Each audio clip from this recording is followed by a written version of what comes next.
Hello everyone, welcome back to my channel MH. SET paper 1. तर आज या व्हिडिओमध्ये आपण महाराष्ट्र सेट पेपर 1च्या युनिट 4 म्हणजेच कम्युनिकेशन या युनिटच्या PYQजला सुरुवात करणार आहोत. यापूर्वी लेसनचं एक्सप्लेनेशन आपलं झालेलं आहे. जर आपण चॅनलवर नवीन असाल तर ते चॅनलवर जाऊन एकदा पाहू शकतात. चला तर मग सुरुवात करूया. तर फ्रेंड्स, आपण सुरुवात जून 2025 म्हणजे लास्ट इयरच्या क्वेश्चन पेपरपासून करणार आहोत. तर त्यात हा प्रश्न विचारण्यात आला होता, if communication is define as effective or successful transmission of a message. म्हणजेच संज्ञापन जर प्रेषकाकडून दुसऱ्या व्यक्तीपर्यंत एखाद्या संदेशाचे झालेले प्रभावी किंवा यशस्वी संप्रेषण अशी व्याख्या केली तर अशा संज्ञापनाच्या प्रभावीपणाचे किंवा यशस्वीतेचे प्रमाण ठरवण्यासाठी खालीलपैकी कोणता निकष अत्यंत मूलभूत ठरतो. तर खाली आपल्याला काही ऑप्शन्समध्ये निकष दिलेले आहेत. त्यातला सगळ्यात जास्त मूलभूत जो ठरणारे निकष तो आता आपल्याला चूज करायचा आहे. तर इथे आपण पाहू शकतो की त्यांनी म्हटलेलं काय, संज्ञापनाच्या प्रभावीपणाचे आणि यशस्वीरितेचे प्रमाण ठरवण्यासाठी. म्हणजे जो काही आपण मेसेज पाठवला आहे तो व्यवस्थितरित्या रिसिव्हरने रिसीव्ह केलेला आहे आणि तो प्रभावी होण्यासाठी आता आपण निकष चूज करणार आहोत.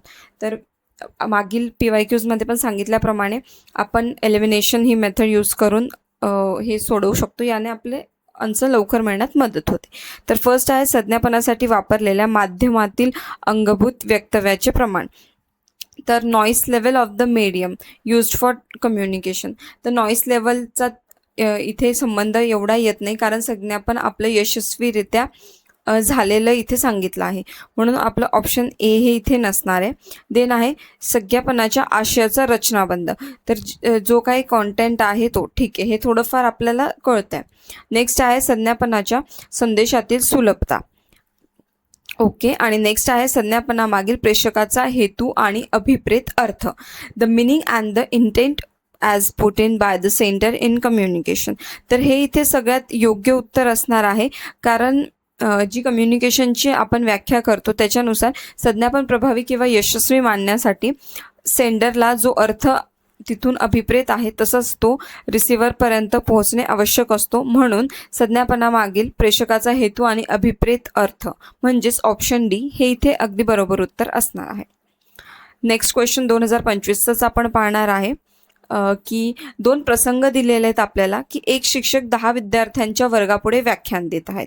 म्हणजे एक टीचर आहे आणि ते 10 स्टुडंट्सला व्याख्यान देत आहे. आणि एक दुसरा प्रसंग दिला आहे की एकच टीचर आहे आणि ते 100 स्टुडंट्सच्या पुढे व्याख्यान देत आहे.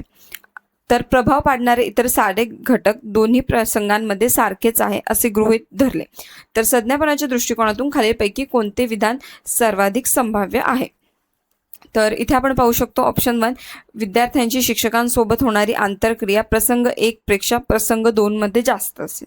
तर हे इथे येणार नाही, कारण आपण पाहू शकतो की प्रसंग 1 मध्ये 10 स्टुडंट्स आहेत, म्हणजे एका शिक्षकाच्या समोर 10 विद्यार्थी आहेत आणि प्रसंग 2 मध्ये 100 विद्यार्थी आहेत. तर आपल्याला माहिती आहे की जेव्हा 100 विद्यार्थी असतील तर ऑफकोर्स थोडी तिथे नॉईस लेवल म्हणा ती जास्त असू शकते, म्हणून हे ऑप्शन ए इथे रॉंग असणार आहे. ऑप्शन बी आपण पाहू शकतो की विद्यार्थ्यांची शिक्षकांसोबत होणारी आंतरक्रिया प्रसंग 2 पेक्षा प्रसंग 1 मध्ये जास्त असेल. तर हो, प्रसंग 1 मध्ये आपण पाहू शकतो की शिक्षक 10 विद्यार्थ्यांपुढे बोलत आहे. तर ऑफकोर्स आपण जेव्हा 10 व्यक्तींसमोरही बोलतो तर आपल्याला जे सांगायचं आहे ते ॲज कम्पेअर टू 100 व्यक्तींपेक्षा ते यशस्वीरित्या सांगू शकतो. म्हणून इथे आपल्याला दिसतंय की ऑप्शन बी ह्या प्रश्नासाठी अगदी बरोबर उत्तर असणार आहे, की लहान समूहामध्ये शिक्षकांना थेट बोलणं, शंका विचारणं अगदी सोपं जातं. तर तसंच 100 मध्ये ते थोडंसं संख्येच्या मर्यादेमुळे किंवा वेळेच्या मर्यादेमुळे जे काही इंटरॅक्शन आहे ते कमी प्रमाणात होतं. म्हणून ऑप्शन बी हे या प्रश्नाचं अगदी बरोबर उत्तर इथे असणार आहे. पुढचा प्रश्न आहे, कोणत्या निकषाच्या आधारे संज्ञापनाचे स्वसंज्ञापन, 2 व्यक्तींमधील संज्ञापन, गटसंज्ञापन आणि जनसंज्ञापन असे प्रकार पडतात. तर हे आपण आपल्या व्हिडिओजच्या एक्सप्लेनेशनमध्ये पण पाहिलं आहे की आपल्याला माहिती आहे की इंट्रा म्हणजेच स्वतःशी केलेला संवाद असतो इंटर कम्युनिकेशन म्हणजे दोन व्यक्तींमधील संवाद, ग्रुप म्हणजे दोन किंवा दोनापेक्षा जास्त व्यक्तींमधील. तर इथे आपल्याला दिसतंय की हे कशावर डिपेंड आहे, number of participants in communication. तर संज्ञापनात सहभागी व्यक्तींच्या संख्येवरून हे प्रकार इथे पडत आहे. जसं की स्वतःशी म्हणजे एका व्यक्तीवर डिपेंड आहे इंट्रा कम्युनिकेशन, दोन व्यक्तींवर डिपेंड आहे इंटर कम्युनिकेशन. म्हणून या प्रश्नाचं बरोबर उत्तर असणार आहे ऑप्शन सी, की संज्ञापनात सहभागी व्यक्तींवरून हे कम्युनिकेशनचे टाईप पडत असतात. म्हणून ऑप्शन सी अगदी बरोबर उत्तर इथे असणार आहे. पुढचा प्रश्न आहे, भारतीय दूरचित्रवाणी इतिहासाच्या संदर्भात खालीलपैकी कोणती गोष्ट 1980च्या दशकात घडली नाही. तर इथे आपण लक्षात देऊ शकतो की घडली नाही असं विचारलंय आपल्याला. तर दूरदर्शन म्हणजेच डीडी नॅशनल हे आकाशवाणीपासून विभक्त झाले, ही घटना 1980च्या काळामध्ये घडलेली नाही आहे. कारण दूरदर्शन हे आकाशवाणीपासून एप्रिल 1976मध्ये वेगळे करण्यात आले होते, म्हणजेच 1970च्या दशकात ही घडलेली आहे. म्हणून इथे ऑप्शन ए हे अगदी बरोबर उत्तर इथे असणार आहे. आय होप हा प्रश्न तुम्हाला लक्षात आलाच असेल. आता नेक्स्ट आपण पाहणार आहोत, which of the following is an incorrect statement with respect to online teaching. तर ऑनलाईन टीचिंगच्या संदर्भामध्ये आपल्याला इनकरेक्ट म्हणजे असत्य विधान यातनं चूज करायचं आहे. हे ऑप्शन्स बऱ्याच वेळा कन्फ्यूज करता. आपण सरळ रीड करतो आणि सत्य असत्य यामुळे जर कन्फ्युजन झालं तर आपलं उत्तर चुकण्याचे चान्सेस जास्त होतात. म्हणून हे नीट रीड करत जा. तर इथे आपण पाहू शकतो की त्यामध्ये निशब्द संज्ञापनाचे संकेत नसतात. तर आपल्याला इथे ऑप्शन ए मध्येच कळतंय की जरी आपण ऑनलाईन मीटिंग करतोय तरी त्याच्यामध्ये नॉन व्हर्बल क्ल्यूज हे असतात. जर आपण ऑनलाईन व्हिडिओ चॅट करतोय तर त्याच्यामध्येही आपल्याला हे लक्षात येतं. जेव्हा कोणी काही एक्सप्रेशन चेंज करतं, काही वेगळं सांगते, तर त्यावरून आपल्याला लक्षात येतं. म्हणून हे इथे चुकीचं असणार आहे. कारण ऑनलाईन व्हिडिओ मीटिंग्समध्ये कॅमेऱ्याच्या माध्यमातून आपल्याला हावभाव वगैरे सगळं कळतात.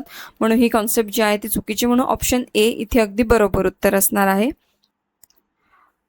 तर नेक्स्ट क्वेश्चन आहे, एप्रिल 2024मध्ये विचारण्यात आला होता की खालीलपैकी कोणत्या प्रकारच्या संदेशाचा स्वीकारत्याकडून गैरअर्थ काढण्याची व अभिप्रेत नसलेला अन्वयार्थ काढण्याची शक्यता कमी असते. तर इथे पाहू शकतो की आपल्याला त्यांनी विचारलं आहे की शक्यता कमी असते.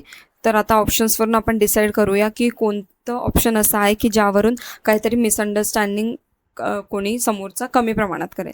तर संपूर्णपणे लेखी असलेला शब्द.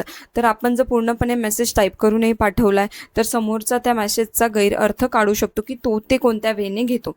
सिमिलरली जर आपण कोणाला काही सांगतोय, फॉर एक्झाम्पल आपण जर कोणाला कॉलवर काहीतरी सांगण्याचा प्रयत्न करतोय पण त्यांनी जर काही मिसअंडरस्टँडिंग केली किंवा काही ऐकण्यात चुकी केली त्यावरूनही मिसअंडरस्टँडिंग होऊ शकते.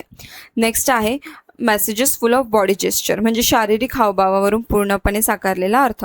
तर त्यावरूनही मिसअंडरस्टँडिंग काढण्याची शक्यता बऱ्यापैकी असते.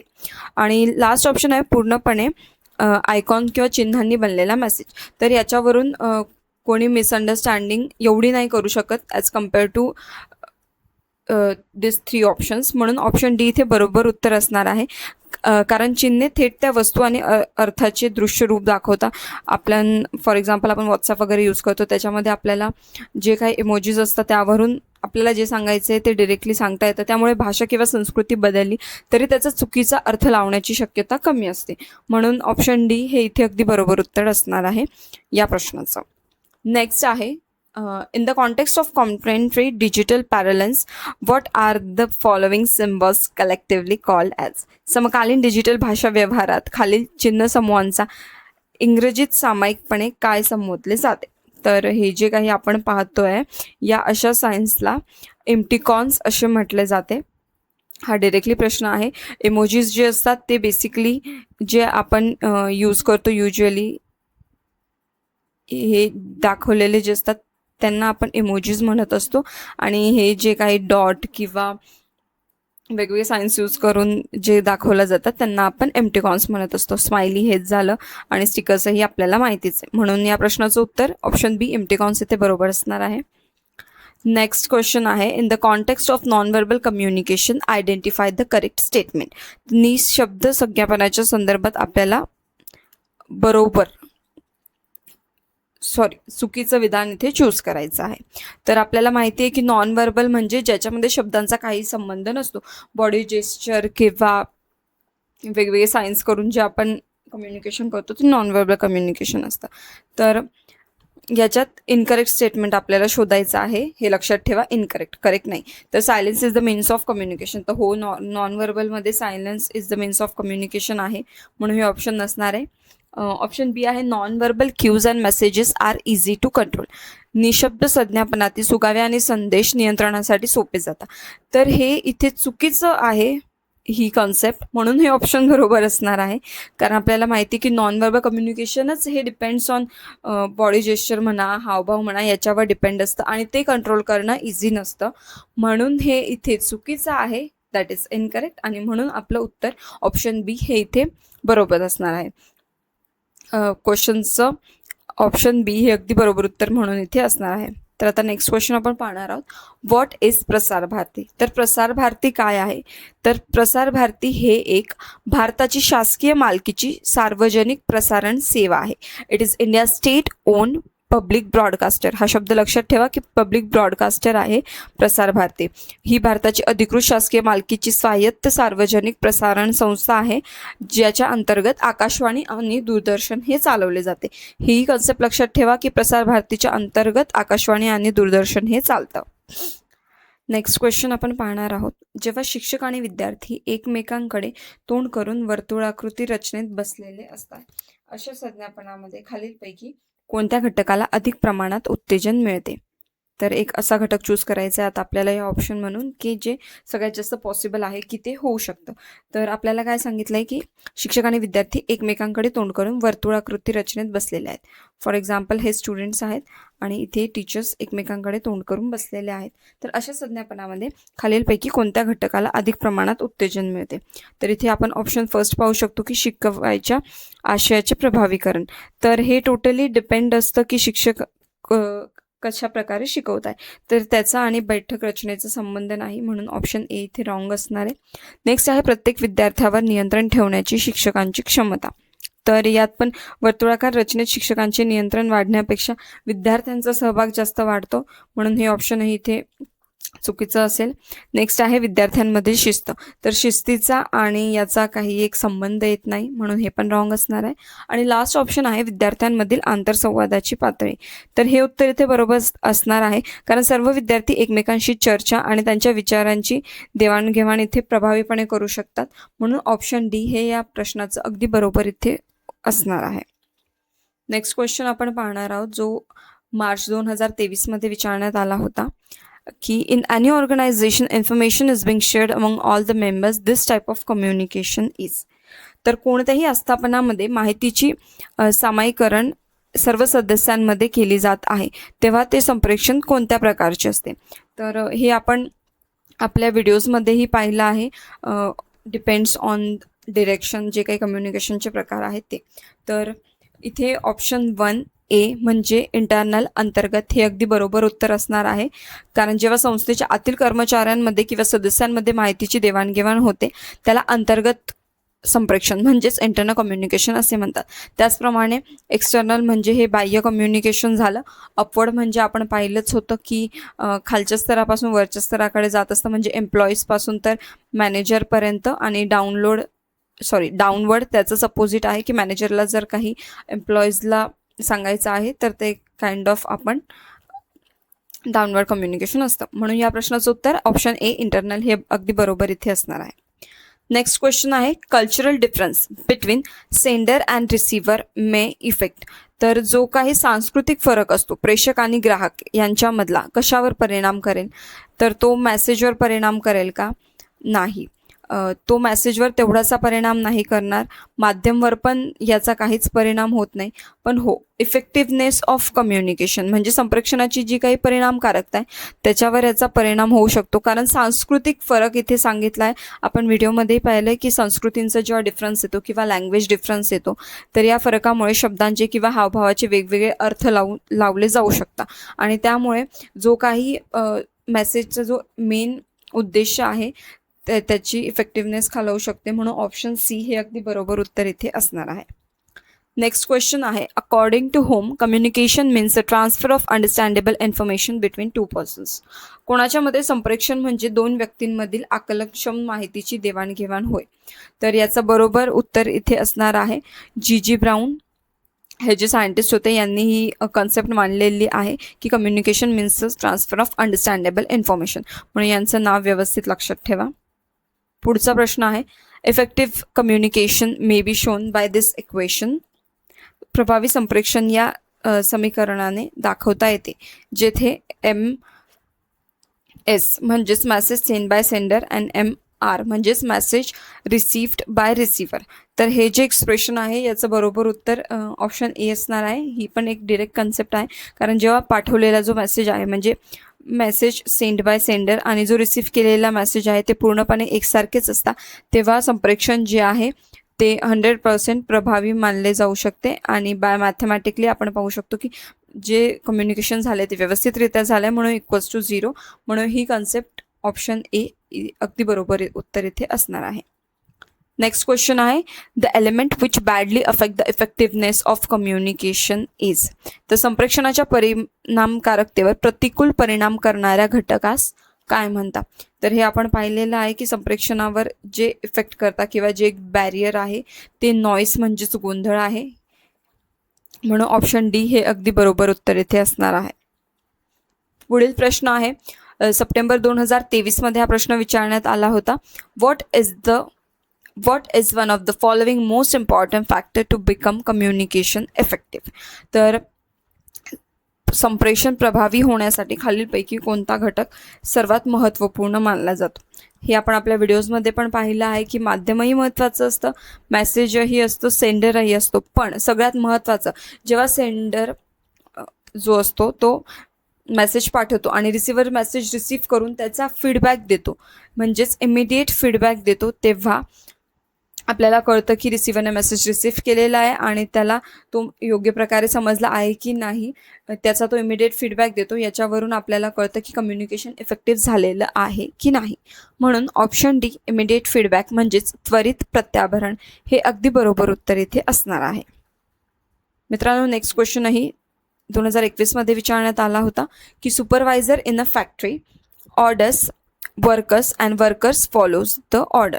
तर इथे आपण पाहू शकतो की काय सांगितलंय, सुपरवायझर एक ऑर्डर देत आहे आणि वर्कर्स फॉलो करताय. तर आपल्याला माहिती की सुपरवायझर हे वर्करपेक्षा वरच्या स्थितीला काम करत असतात, म्हणून सुपरवायझर करून हा मेसेज ट्रान्सफर होतोय वर्कर्सकडे.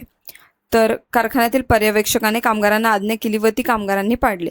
तर हे कोणत्या प्रकारचे, तर हे काइंड ऑफ डिरेक्शनल कम्युनिकेशन आहे, हे आपल्याला इथे दिसतंय.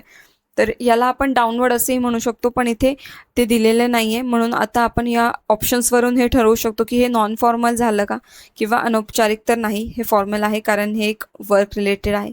डिस्टन्स हे पण नाही येणार कारण ते समोरासमोर झालं आहे. हॉरिझॉन्टल म्हणजे एका समपातळीवर जेव्हा कम्युनिकेशन होतं त्याला आपण हॉरिझॉन्टल म्हणतो, म्हणून हे पण नाही येणार. म्हणून इथे वर्टिकल म्हणजेच अनुलंब हे बरोबर उत्तर असणार आहे, कारण वरिष्ठ पातळी करून कनिष्ठ पातळीवर हा जाणारा संदेश आहे आणि तो उभ्या स्वरूपाच्या प्रवाहाला जातोय, म्हणून आपण याला वर्टिकल कम्युनिकेशन असेही म्हणू शकतो.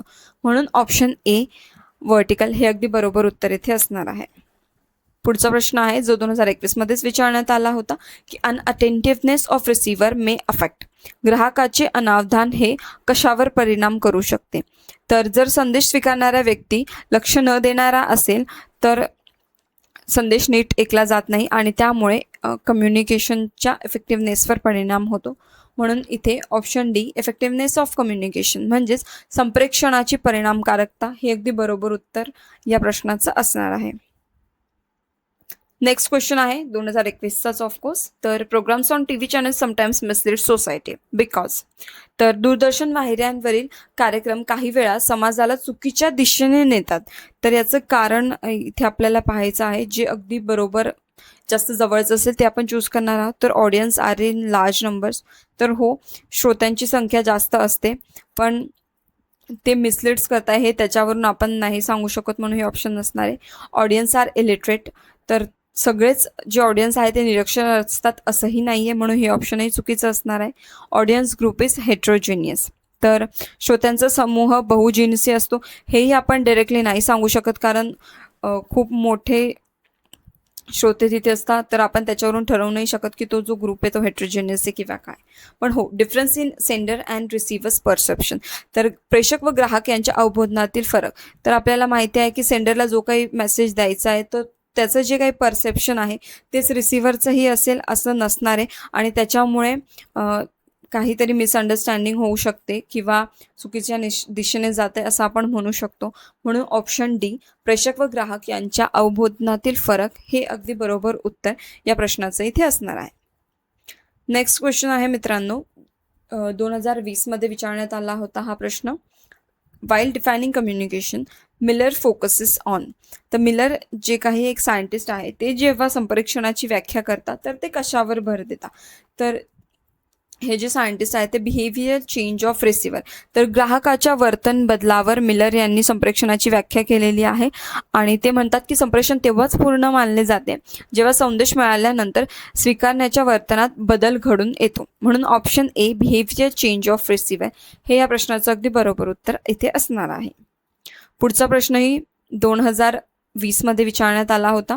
Serial functions of sender and communication cycle. तर हे आपण आपल्या व्हिडिओजमध्येही ही सायकल समजून घेतलेली आहे. त्यावरून आता आपण या प्रश्नाचं उत्तर पाहूया की संप्रेषणामध्ये प्रेषकाची क्रमित कार्ये पुढील प्रमाणे असतात. तर इथे आपण पाहू शकतो. सुरुवात करूया कलेक्शन, रिसिव्हिंग, एन्कोडिंग. तर आपल्याला माहिती आहे की रिसिव्हिंग तर आधी नसतं, रिसिव्ह मेसेज नंतर करतो, म्हणून हे 2 ऑप्शन आपल्या इथे कट होता. इथं आहे एन्कोडिंग आणि इथे आहे कलेक्शन. तर एन्कोड नंतर लगेच डिकोड तर होत नसतं, म्हणून हे ऑप्शनही आपण इथे कट करतो. तर पहिले आपण कलेक्ट करतो, मग तो फॉर्म्युलेट करतो आणि नंतर एन्कोड करतो. म्हणजे जो काही मेसेज आपल्याला सांगायचा आहे किंवा कोणाला द्यायचा आहे तो आधी कलेक्ट करतो, नंतर त्याला फॉर्म्युलेट करतो, मग एन्कोडिंग करतो आणि लास्टला प्रोजेक्शन म्हणजेच प्रक्षेपण करत असतो. म्हणून option A, collection, formulation, encoding and projection, हे या प्रश्नाचं अगदी बरोबर उत्तर इथे असणार आहे. नेक्स्ट क्वेश्चन आहे, the components of communication cycle are sender, message and receiver. तर इथे आपल्याला दिलेलं आहे की सेंडर, मेसेज, रिसिव्हर आणि नेक्स्ट कॉम्पोनंट विचारला आहे संप्रेषणाचे प्रेषक, संदेश, ग्राहक व डॅश डॅश हे घटक असतात. तर आपल्याला माहिती आहे की माध्यम म्हणजे मीडिया हे पण इथे एक घटक आहे. बॅरियर आणि नॉईस म्हणजेच एका प्रकारचं बॅरियर आहे, म्हणून हे 2 ऑप्शन्स इथे कट होता. तर आता आपल्याला मीडिया आणि फीडबॅक यामधून एक ठरवायचं आहे. तर जे काही इम्पॉर्टंट मानलं जातं कंपोनंटमध्ये तो फीडबॅक इम्पॉर्टंट मानलं जातं. माध्यम आपण कोणत्याही माध्यमातून पाठवू शकतो, कारण मेसेजला काही असं नाही आहे की हा एकच माध्यम हवा किंवा तो महत्त्वाचा आहे. पण रिसिव्हरने जो मेसेज रिसीव्ह केलेला आहे त्याचा फीडबॅक सेंडरला देणं हे प्रत्याभरणात महत्त्वाचं मानलं जातं. आणि संप्रेषण चक्र पूर्ण होण्यासाठी सुद्धा प्रेषक, संदेश आणि ग्राहक त्यासोबतचा जो काही फीडबॅक आहे तो अत्यंत आवश्यक असतो. म्हणून इथे ऑप्शन डी, फीडबॅक, हे अगदी बरोबर उत्तर या प्रश्नाचं इथे असणार आहे. आता पुढील प्रश्न आपण पाहणार आहोत. Which of the following is one of the communication based on the number of parties involved. तर हे अगदी इझी असणार आहे. आपण पाहू शकतो की सहभागी सदस्यांच्या आधारावर कोणतं कम्युनिकेशन असतं ते आपल्याला पाहायचं आहे. तर पर्सनल कम्युनिकेशन याच्यात आपल्याला माहिती की पर्सनल म्हणजेच आपण स्वतःशी केलेला संवाद, यावरून आपण असं म्हणू शकतो की हा एका व्यक्तीसोबत संवाद झालेला आहे आणि त्यांनी नंबरवर विचारलं आहे. तर इथे आपण आपलं पहिलंच ऑप्शन जे आहे पर्सनल कम्युनिकेशन हे अगदी बरोबर इथे असणार आहे. कारण नेक्स्ट आहे फॉर्मल कम्युनिकेशन म्हणजे औपचारिक. तर याच्यावरून आपण सांगू नाही शकत की फॉर्मल कम्युनिकेशनमध्ये समोर किती माणसांसोबत आपण करतोय किंवा कोणी मॅनेजरचं त्याच्या एम्प्लॉईसोबत एक फॉर्मल कम्युनिकेशन करतोय तर तिथे किती लोक आत्ता प्रेझेंट आहे ते आपण नाही सांगू शकत, म्हणून हे रॉंग आहे. हॉरिझॉन्टल कम्युनिकेशन म्हणजेच एक समपातळीवरील संप्रेषण असतं, त्यातही आता या स्थितीला आपण नाही सांगू शकत की किती पीपल इन्व्हॉल्ड आहेत. सिमिलरली इन्फॉर्मल आणि फॉर्मल की यावरूनही आपण नंबर नाही ठरवू शकत, म्हणून ऑप्शन ए, पर्सनल कम्युनिकेशन, हे अगदी बरोबर उत्तर इथे असणार आहे. पुढचा प्रश्न आहे मित्रांनो की characteristics of mass media communications are large number of audience, heterogeneous audience, scattered audience and. तर बहुसंख्य श्रोते, बहुजिनसी श्रोते, विस्तारित श्रोते व डॅश डॅश समूह माध्यमाची वैशिष्ट्य आहेत. तर आपल्याला माहिती आहे की मास मीडिया कम्युनिकेशन जे असतं ते एक मोठ्या प्रमाणावर होत असतं, जसं की टी व्ही थ्रू म्हणा, न्यूजपेपर थ्रू म्हणा, किंवा आता इंटरनेट बेस्डही आपण म्हणू शकतो. तर याच्यामध्ये आपल्याला त्यांनी विचारलं आहे की अजून एक कॅरेक्टरिस्टिक्स त्याचं किंवा वैशिष्ट्य काय आहे. तर इलिटरेट ऑडियन्स नाही, निरक्षर असतातच श्रोते हे आपण यावरून नाही ठरवू शकत. नॉईज डिस्टर्बन्स नाही येणार याच्यात, गोंधळाचा अडथळा, कारण जो काही आपण कम्युनिकेशन करत असतो ते डिरेक्टली करत असतो, याच्यात गोंधळ नाही येणार. ॲब्सन्स ऑफ डायरेक्ट फीडबॅक, तर हे एक वैशिष्ट्य इथे येणार आहे, कारण हे जेव्हा आपण टी व्ही थ्रू कम्युनिकेशन करतो किंवा newspaper through kind of mass media communication, तर याच्यात आपल्याला डिरेक्टली लगेच फीडबॅक मिळत नसतो, म्हणून हे त्याचं एक वैशिष्ट्य आपण म्हणू शकतो. आणि म्हणूनच option C absence of direct feedback हे अगदी बरोबर उत्तर इथे असणार आहे. याच प्रकारे आपली ही सिरीज आता आपण इथे स्टॉप करतोय. सगळे क्वेश्चन्स एक्सप्लेन करून झालेले आहेत. आय होप तुम्हाला व्हिडिओ आवडला असेल आणि समजला असेल. जर तुमचे काही फीडबॅक असेल तर कमेंट्समध्ये नक्कीच कळवा, आणि व्हिडिओ आवडला असेल तर लाईक करायला आणि सबस्क्राईब करायला विसरू नका. थँक्यू.